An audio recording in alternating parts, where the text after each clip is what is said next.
World News of the Week, 2nd of September to 8th of September. A compact week in review. Mongolia defends non-arrest of Putin amid energy dependency and diplomatic pressures. Mongolia has faced criticism for its failure to arrest Russian President Vladimir Putin during his recent visit, despite an international criminal court warrant for his arrest over war crimes in Ukraine. The Mongolian government has defended its inaction, citing the nation's heavy dependence on Russian energy and its delicate geopolitical position between Russia and China. A government spokesperson explained that Mongolia imports 95% of its petroleum and over 20% of its electricity from neighboring countries, making it challenging to act against Putin without risking significant disruption. Mongolia, home to 3.3 million people, maintains a policy of neutrality in its diplomatic relations to avoid alienating its powerful neighbors, with whom it has deep historical and economic ties. Mongolia, an ICC member, is legally obligated to enforce the court's arrest warrants. However, its failure to do so has drawn sharp criticism from the European Union, Ukraine, and human rights organizations. Pierre Tiki, a Ukrainian Foreign Ministry spokesperson, condemned Mongolia's decision, stating it undermines international justice and shares responsibility for Putin's alleged war crimes.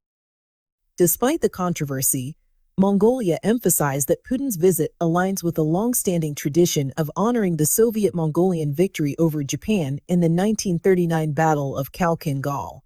Mongolia's government remains committed to its neutral stance, balancing its relationships with both Russia and China. Ukraine to hold seized Russian territory indefinitely, Zelensky says.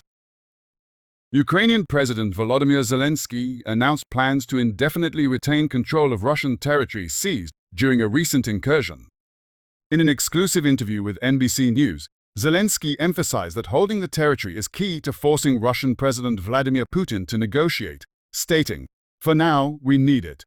The surprise operation, conducted nearly a month ago in Russia's Kursk region, allowed Ukraine to claim control of approximately 500 square miles of Russian territory and capture hundreds of Russian soldiers.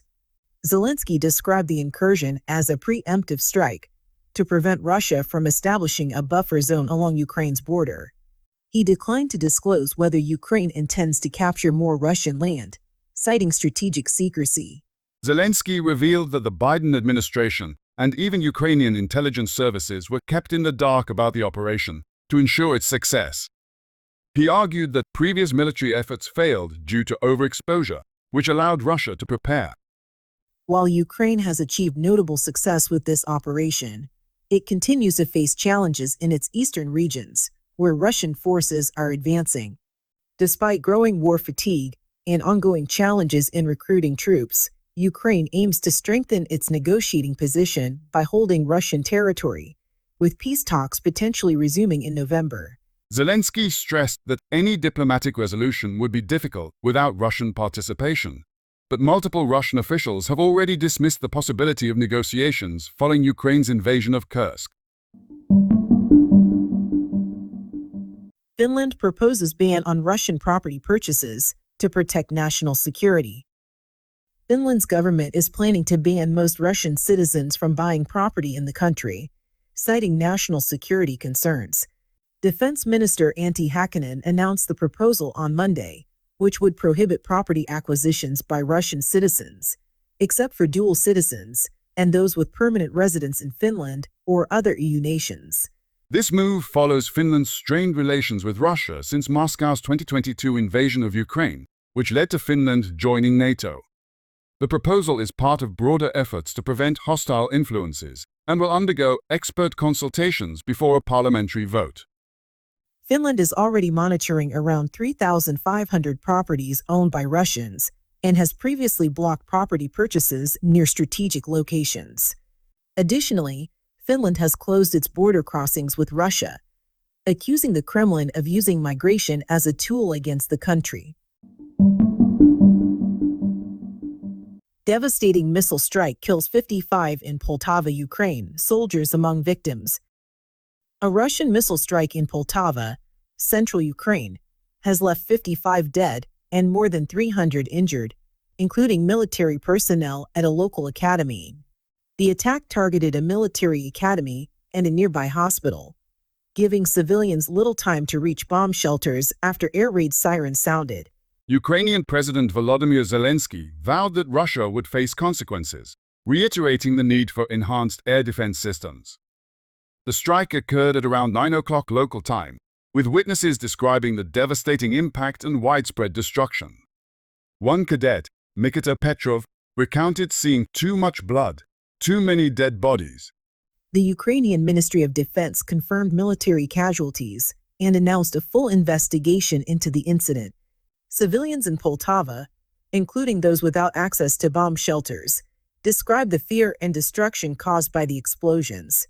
The international community condemned the attack, with US President Joe Biden and UK Foreign Secretary David Lammy calling it a tragic reminder of Russia's ongoing aggression. German Foreign Minister Annalena Baerbock criticized Russian President Putin's brutality. This strike has raised further questions about Ukraine's preparedness, with officials pledging to increase safety measures at military facilities.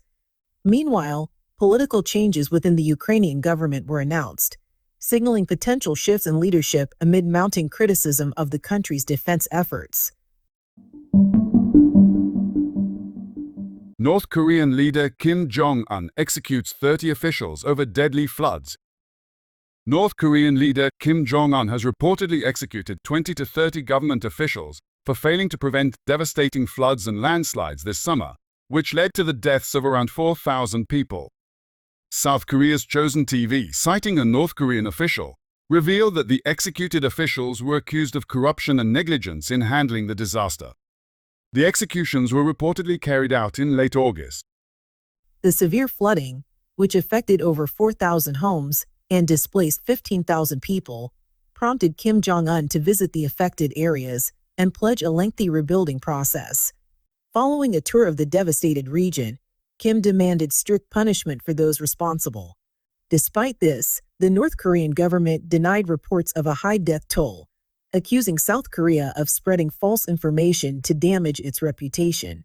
Additionally, public executions in North Korea have reportedly increased tenfold since the onset of the COVID-19 pandemic, escalating from around 10 executions annually to 100. Russian banks face yuan shortage as Chinese firms pull back amid sanction fears. Russian banks are facing a critical shortage of yuan, exacerbated by the reluctance of Chinese financial institutions to conduct business with Russia.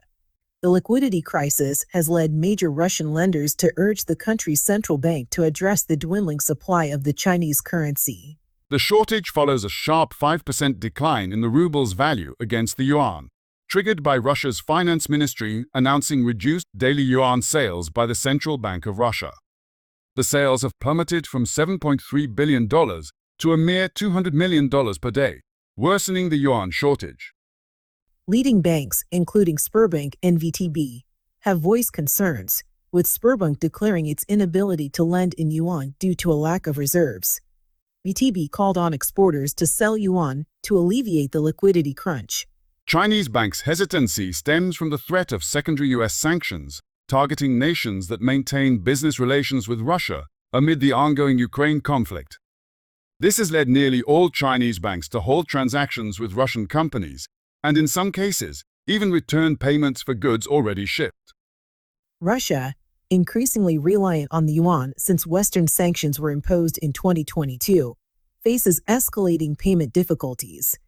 The yuan has become the country's primary currency for international trade, making the liquidity shortfall a significant challenge for the Russian economy.